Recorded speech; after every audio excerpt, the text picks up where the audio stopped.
You can tell everything about a neighborhood by the way it reacts when a man cuts the grass on his own land. The first thing I noticed that morning wasn't the sunrise. It was the sweet, earthy smell of fresh-cut meadow grass drifting through the open cab of my old green tractor, mixing with the crisp spring air that rolled across 83 acres my grandfather had worked with his own hands. The blades hummed beneath me with the steady rhythm I'd known since I was 12 years old, a sound that always meant another season was beginning exactly the way it should. Every pass across the meadow revealed bright green shoots beneath the winter growth, and every turn reminded me why my grandfather insisted that timing mattered more than speed. He used to say a meadow wasn't something you owned. It was something you borrowed from the next generation. I smiled at that memory as meadow larks scattered into the sky ahead of the mower, their songs almost loud enough to drown out the distant rumble of engines climbing the gravel road toward my property. At first I figured it was another delivery truck. Then I saw the white golf cart. Behind it came two luxury SUVs with polished chrome catching the morning sun like mirrors. They stopped beside my fence line, and even from 200 yards away I recognized Linda Crawford stepping out first, dressed head to toe in spotless white, as though she planned her wardrobe around looking important instead of getting anything done. She folded her arms and watched me finish another pass before waving a bright yellow folder over her head like she'd just discovered buried treasure. I shut off the tractor, and the sudden silence felt heavier than the engine noise ever had. The scent of fresh grass lingered around me while the cooling metal ticked softly beneath the hood. Linda never crossed the fence. She didn't have to. Her voice carried just fine. "Mr. Walker," she called with a smile that somehow managed to sound expensive. "You're going to want to stop immediately." I rested one boot on the tractor step and looked across my own meadow. "Look, stop to me." She held up the folder again. "You violated HOA environmental preservation standards. This meadow has protected community status." I actually laughed because I thought she was joking. Protected community status. That would have been interesting news for the county recorder's office, considering the deed had carried my family's name since 1968. I asked her one simple question. "Linda, whose land do you think you're standing next to?" She answered without hesitation. "Land ownership doesn't override community authority." Those 7 words settled over the meadow heavier than the morning dew. I didn't argue. I didn't raise my voice. I simply climbed back onto the tractor, finished the final strip exactly the way my grandfather taught me, then drove toward the barn while Linda scribbled notes with the determination of someone absolutely convinced the law worked like neighborhood gossip. 3 days later, a deputy delivered a lawsuit to my front porch. The HOA wasn't asking me to pay a fine. They were asking a judge to stop me from ever mowing my own meadow again. As I stood there holding those neatly stapled papers, the smell of dried grass still clinging to my work gloves, I realized something that made me smile instead of worry. They believed they were suing a homeowner over landscaping. They had no idea they had just invited the entire state to examine every page of the organization they thought was untouchable, and before this was over, the grass would be the smallest problem they had. I carried the lawsuit inside without opening it right away. Instead, I set it on the same oak kitchen table where my grandfather had balanced checkbooks, sharpened pocket knives, and spread out yellowed county maps every winter. The paper looked official enough, thick enough to intimidate someone who had never spent a lifetime watching people confuse confidence with authority. The smell of fresh coffee drifted through the house while sunlight spilled across the faded scratches in the tabletop, each mark carrying a story older than the subdivision that now surrounded my land on 3 sides. This house had never been fancy. The hardwood floors creaked in familiar places. The screen door never closed quietly no matter how many times I adjusted the hinges. Every window looked out toward fields that had changed with the seasons instead of with real estate trends. My grandfather, Harold Walker, bought this property in 1968, long before anyone imagined gated entrances, decorative stone signs, or neighborhood newsletters reminding people what color their front doors should be. Back then, this entire valley was working land. Cattle grazed where luxury homes now stood. Wildflowers covered the hills every spring, and the meadow outside my kitchen window was never treated like empty space. It was part of a carefully balanced habitat. Granddad believed healthy grass needed room to breathe. Every year he mowed only after the first nesting season, leaving enough cover for wildlife before cutting it back to encourage stronger native growth. He taught me how to read the land instead of forcing the land to obey me. I still remembered riding beside him on an old tractor that rattled so much my teeth buzzed by lunchtime. He would point toward patches of tall grass and explain why one section stayed untouched while another needed attention before the summer heat arrived. At the time, I thought he was simply teaching me how to mow. Years later, I realized he had been teaching stewardship. After he passed away, neighbors kept asking why I never sold. Developers offered more money than anyone in my family had ever imagined. One company even arrived with glossy drawings showing walking trails, decorative ponds, and rows of expensive homes stretching across the meadow. I thanked them for their time and sent them home with the same answer every single time. Some things are worth more than market value. When Willow Creek Estates finally appeared next door, I hoped we could simply coexist. I was not against new neighbors. I waved when people moved in. I helped pull a family truck out of the mud during their first winter. I even allowed local photographers to capture sunsets from the edge of my fence whenever they asked politely. Most people appreciated the open meadow because it reminded them what the valley looked like before concrete arrived. Then Linda Crawford became HOA President. Slowly the language changed. My meadow became open space. My fence became a visual obstruction. My tractor became commercial equipment. The property that my family had quietly cared for over decades suddenly appeared in HOA newsletters as if it were part of their community identity. At first, I dismissed it as harmless exaggeration meant to impress prospective buyers. Standing in my kitchen with the unopened lawsuit resting beneath my hand, I finally understood that Linda had spent years repeating the same story until she had convinced herself it was true. The frightening part was not that she believed it. The frightening part was that an entire board had signed legal papers based on that belief. The lawsuit sat unopened until the following morning because I wanted to understand the people behind it before I wasted time reading their accusations. Experience had taught me that paperwork rarely starts a conflict. It simply records one that has been growing quietly for months, sometimes years. I poured another cup of coffee and drove into Willow Creek Estates for the monthly board meeting that anyone in the neighborhood was allowed to attend. The clubhouse looked exactly the way Linda wanted the entire community to look. Fresh flowers lined the entrance in perfect symmetry. Every shrub had been trimmed into precise shapes. Even the parking lot smelled faintly of fresh mulch and expensive fertilizer instead of ordinary spring soil. Inside, soft instrumental music floated through polished speakers, while volunteers arranged bottled water and neatly stacked agendas on a long table. Everything looked welcoming until Linda walked into the room. She carried herself like someone who believed authority came from standing at the front instead of earning trust. Her bright white blazer matched the leather binder tucked beneath her arm, and her smile never quite reached her eyes. She greeted every homeowner by name, but each greeting sounded less like kindness and more like attendance being taken. The moment she noticed me, the room became noticeably quieter. Conversations faded into whispers. A few neighbors offered polite nods, while others suddenly found great interest in reading their agendas.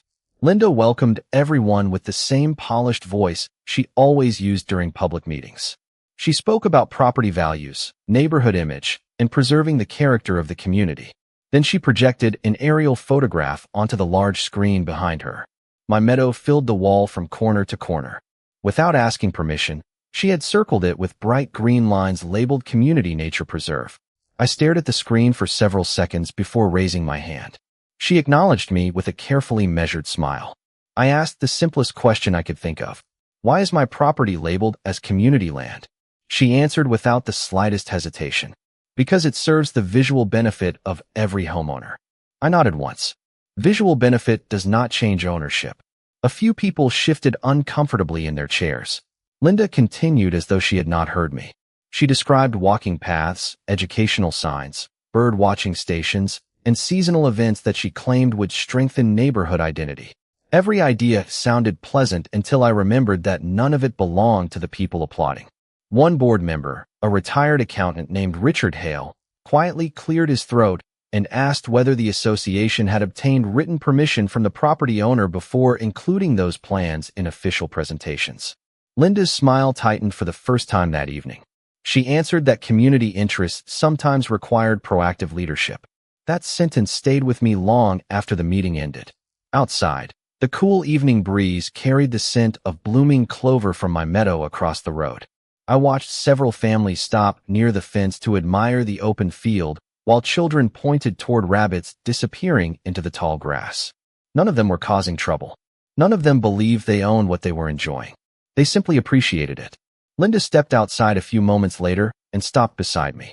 Without looking at the meadow, she quietly said, "You are standing in the way of progress, Ethan." I looked across the land my grandfather had protected for more than 50 years and answered just as quietly, "No, Linda. I am standing exactly where my family has always stood." She smiled again, but this time there was no warmth left in it. "Then we will let the court decide who is right." As she walked toward her white sport utility vehicle, I noticed something far more important than her confidence. Richard never left the clubhouse. He remained inside staring at the presentation screen long after everyone else had gone home, as though he had just realized a question no one on that board wanted to answer. The harassment did not arrive all at once.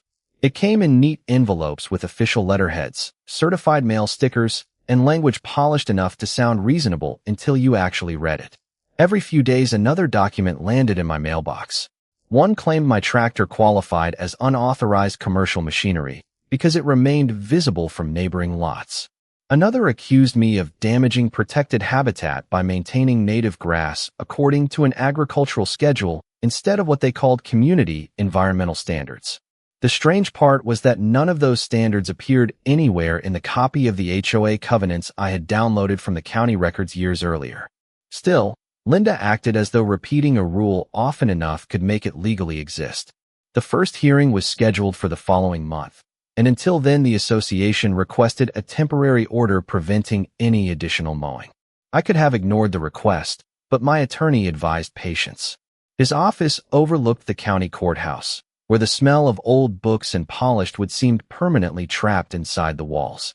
He adjusted his glasses, skimmed through the complaint, and quietly admitted that judges sometimes issued temporary restrictions simply to preserve the status quo until both sides presented evidence.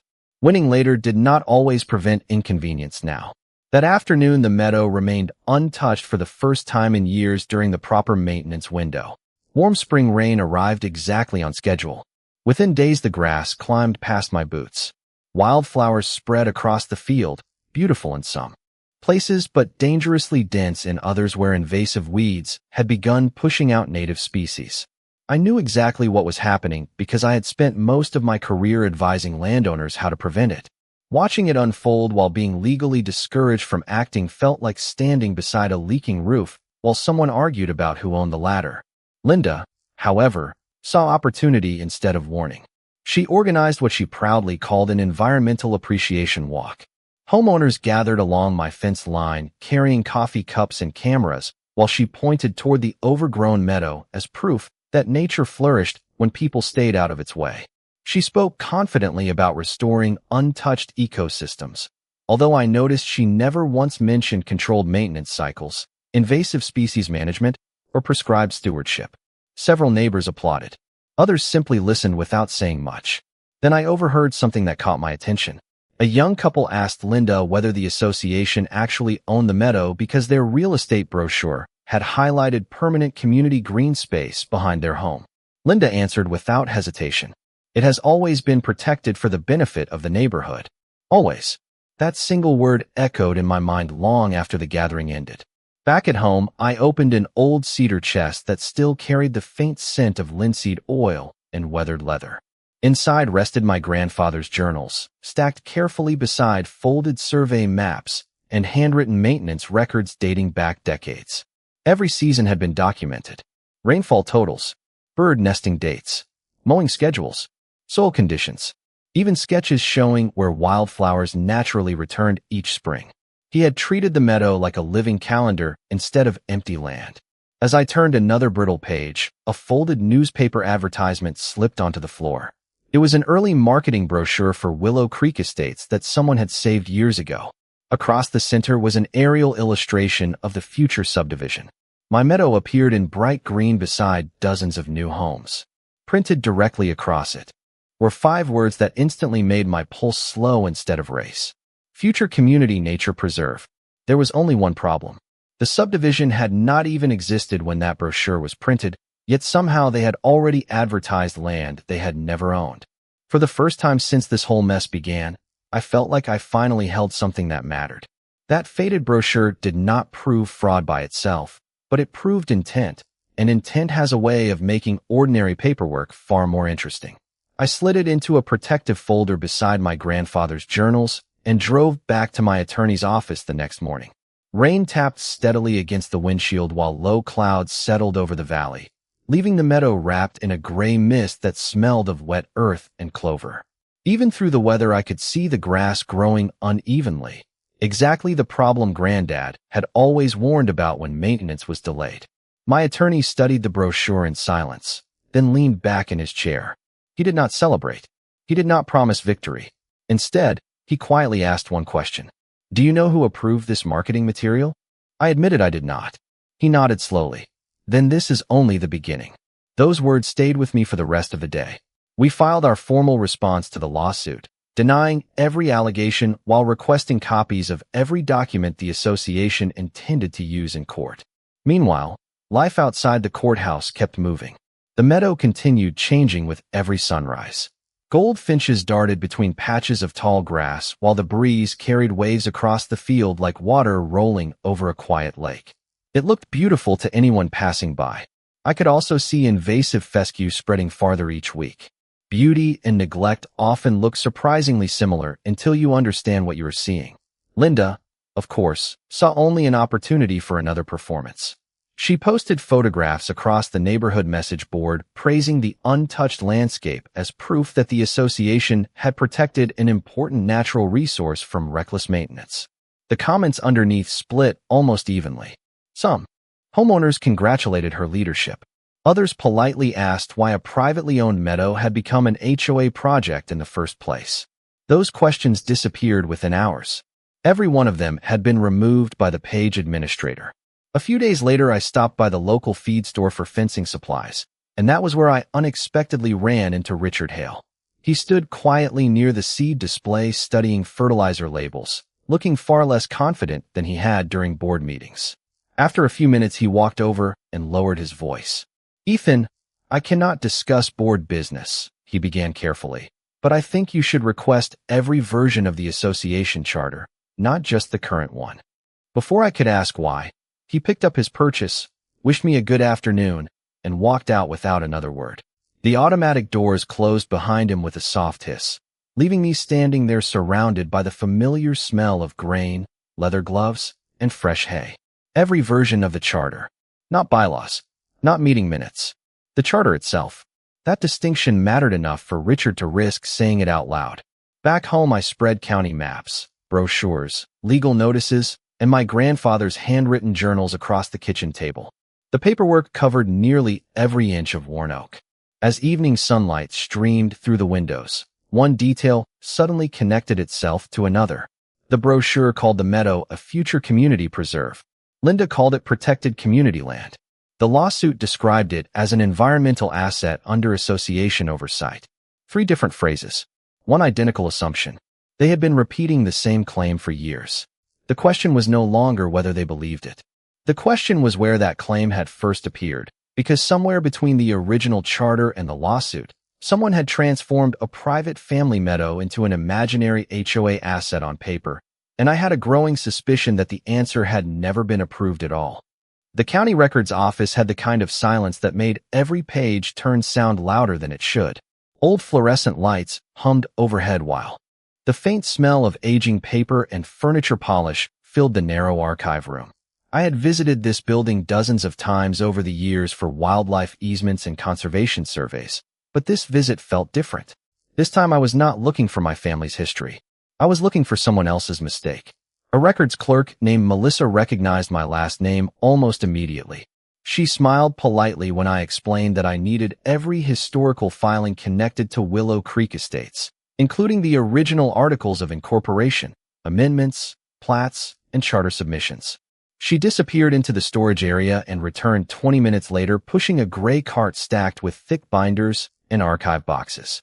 Dust floated through the afternoon sunlight as I opened the first volume. Most of it was exactly what I expected. engineering surveys, drainage approvals, road easements, utility maps. Then I reached the incorporation documents. Every page carried official filing stamps except one. Near the back of the packet rested a typed amendment describing future community conservation property. Unlike the surrounding pages, it lacked the embossed county seal. There was no recording number, no filing date, no acceptance stamp. It looked as though someone had inserted it after the document had already been copied. I asked Melissa whether that was normal. She adjusted her reading glasses and studied the page for several quiet seconds before shaking her head. Every accepted amendment receives its own recording information, she said. Without that, it is only a draft. Draft. That single word changed everything. My heartbeat slowed instead of quickening. Excitement can make people careless. Calm keeps them observant. I requested certified copies of the original filings exactly as they existed in county archives. While Melissa prepared the paperwork, I continued reading meeting records from the subdivision's early years. One set of minutes caught my attention immediately. During the association's second annual meeting, a board member had proposed acquiring my meadow through voluntary purchase to create a permanent community preserve. The motion failed after. Legal counsel advised that the owner had expressed no interest in selling. The proposal ended there, at least officially. Yet somewhere after that meeting, the language quietly changed from proposed purchase to existing community preserve. No vote approving ownership appeared anywhere in the official record. No deed transfer existed. No easement had ever been recorded. The claim had simply evolved through repetition until everyone stopped questioning it. As I packed the certified copies into my briefcase, Melissa hesitated before speaking again. She lowered her voice almost instinctively.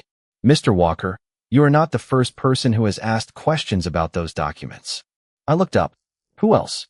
She could not disclose names, but she did say one thing that lingered with me all the way home. About 6 years ago, someone requested the same charter files, then asked why one amendment existed in neighborhood binders, but not in county records. That meant another person had noticed the discrepancy long before I did. Whether they had been ignored or simply given up, I did not know. Back at my kitchen table, I laid the certified copies beside the version of the charter that Linda's attorney had attached to the lawsuit. The difference was impossible to miss. Their copy included the conservation property amendment. The county's certified copy did not. Same charter, same page numbers, same signatures. One extra page, one missing recording stamp, one imaginary authority inserted somewhere between official government records and the paperwork now sitting in a courthouse. At that moment, I stopped thinking about winning a property dispute. I started wondering how many decisions, fees, and promises had been built upon a document that had never legally existed in the first place. I did not file another complaint against Linda. That would have been too small, too predictable, and exactly what she expected. Instead, my attorney and I quietly changed direction. We sent certified requests to the Secretary of State for every incorporation filing connected to Willow Creek Estates. We requested financial disclosures from the association covering every annual budget that referenced conservation maintenance. We asked the County Planning Department for every permit application describing common property boundaries. Finally, we submitted a public records request for every marketing brochure filed by the original developer. None of those requests accused anyone of wrongdoing. They simply asked government offices for documents that already existed. That was the beauty of patience. Facts travel farther than accusations ever will. While we waited, Linda grew even more confident. Another neighborhood newsletter arrived in every mailbox praising the board for defending valuable community assets from irresponsible landowners. My meadow appeared on the front page again beneath a photograph taken from a drone. This time the caption referred to it as Protected Association Green Space. The wording no longer surprised me. It almost felt rehearsed. The smell of fresh ink lingered on the paper as I folded it into the growing stack of evidence covering my kitchen table. Every new publication repeated the same claim, and every repetition widened the gap between public statements and official records. A week later, the first responses began arriving. Thick envelopes replaced thin ones. Certified seals replaced neighborhood logos. One report showed that the association had included conservation maintenance as part of its annual operating budget for years despite never recording ownership of the meadow. Another confirmed that no amendment granting control over my property had ever been accepted into the official charter maintained by the state. Then the planning department responded with something I had not even known to request. Buried inside an old development review was a letter from the original project engineer explaining that the neighboring meadow remained privately owned and must not be represented as dedicated common area unless acquired through future agreement. The agreement had never happened.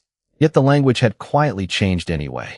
I sat at my kitchen window reading every page while evening sunlight stretched across the overgrown field outside. The grass swayed gently in the breeze, carrying the familiar scent of warm clover through. The open screen door. My grandfather used to say that nature always leaves clues if you stop trying to rush the answer. Apparently paperwork does the same thing.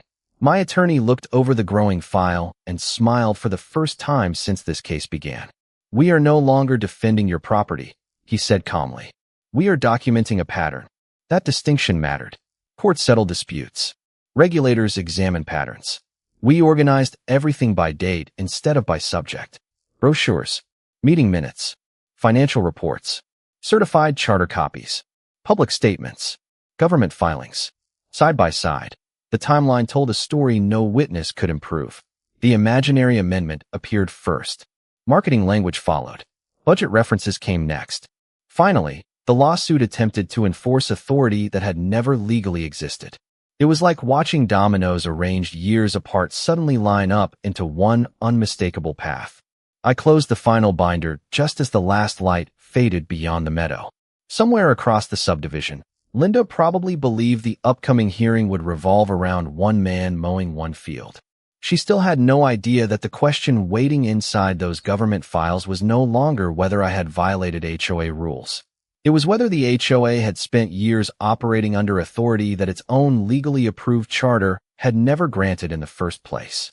The courthouse felt strangely quiet on the morning of the hearing. Sunlight poured through the tall windows, catching tiny specks of dust that drifted above polished wooden benches carrying the faint scent of old paper and floor wax. Linda arrived surrounded by board members, each carrying matching binders with the confidence of people who expected another routine victory. She smiled at homeowners gathering in the hallway and assured anyone willing to listen that the association was simply protecting community interests. I stood across the room with one leather folder containing certified copies from government offices. The difference between us was impossible to ignore. She brought opinions. I brought records. When the hearing began, Linda's attorney repeated the same argument the association had made from the beginning. The meadow, he claimed, had long been treated as protected community property under the authority of the governing charter. He displayed photographs, newsletters, and brochures describing conservation efforts. They looked polished. They looked convincing. Then my attorney quietly placed two documents beside each other on the evidence table. One was the charter submitted by the association. The other was the certified charter provided directly by the county archives and confirmed through state incorporation records. The judge leaned forward almost immediately. Even from where I sat, I could see the missing recording stamp on the page that supposedly granted authority over my property. My attorney spoke calmly, never raising his voice. He explained that the disputed amendment appeared only in the association's internal version and had never been officially recorded, accepted, or incorporated into the governing documents recognized by the county or the state.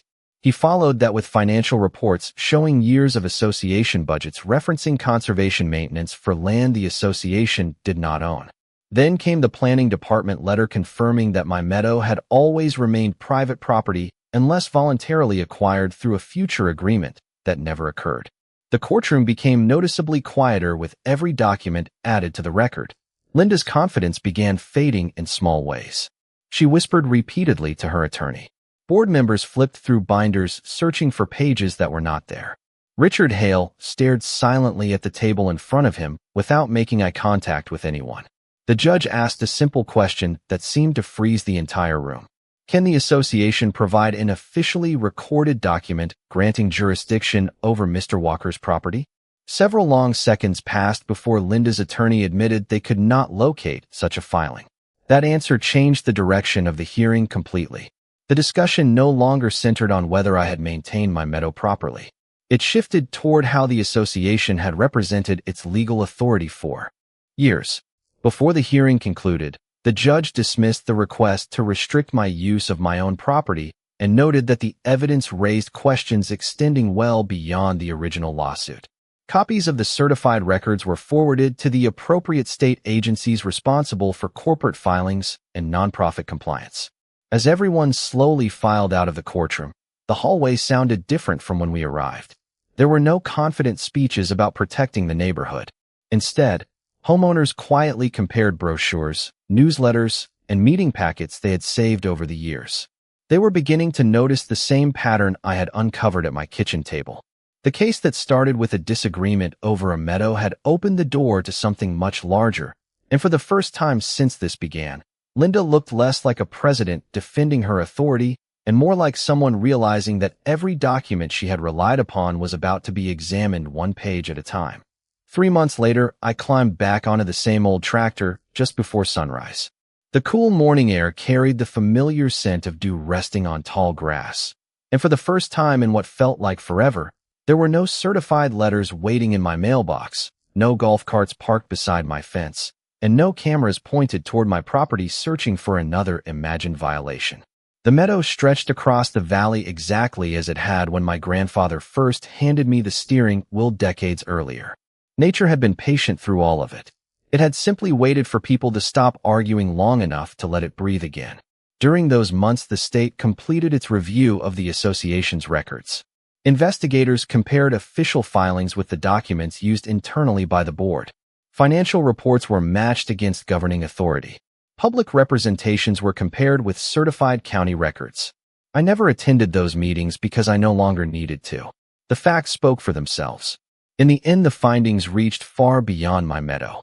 The review concluded that the association had operated under governing documents that did not accurately reflect the officially recorded charter, while repeatedly exercising authority beyond what the approved filings allowed. Administrative action followed, and the association ultimately lost its corporate charter. The organization that had spent years insisting it controlled my meadow no longer possessed the legal structure required to govern anyone at all. Homeowners soon formed a new neighborhood association from the ground up with properly recorded documents, transparent elections, and clearly defined authority. Richard Hale accepted a temporary leadership role during the transition, promising every resident that no future board would ever rely upon assumptions instead of recorded facts. Even some neighbors who had once applauded Linda stopped by my fence to apologize. They admitted they had trusted polished presentations more than public records because they had never imagined anyone would blur the difference. I told every one of them the same thing. Good neighbors ask questions before choosing sides. That answer always seemed to surprise them more than anything that happened in court. One Saturday morning, a young family walked over carrying a basket of homemade blueberry muffins. Their little daughter pointed toward the meadow and asked whether the rabbits would come back now that everything was peaceful. I smiled and told her they had never really left. They had simply stayed hidden while people made too much noise. As the tractor rolled forward once again, the blades hummed beneath me with the same steady rhythm that opened this story. Fresh meadow grass folded neatly behind the mower, releasing that rich, sweet scent that always reminded me of my grandfather's worn work gloves and quiet lessons. I followed the exact maintenance pattern he had drawn by hand decades ago in those weathered journals, leaving the nesting areas untouched before circling back across the remaining field. Every landmark returned exactly where it belonged. The old oak tree, the split rail fence, the shallow creek reflecting the early morning light. Nothing about the land had changed. Only the people had. Looking across the valley, I realized the biggest victory had never been proving that I owned the meadow. The deed had settled that question long before I was born. The real victory came from proving that confidence is never a substitute for lawful authority, that paperwork only has power when it is genuine, and that patience can accomplish what anger never will. The engine settled into its familiar rhythm as another clean road disappeared beneath the blades, and the silence that followed sounded better than any courtroom ruling because it belonged exactly where it always had. Justice was never the loudest thing in this valley. It was simply the last thing standing.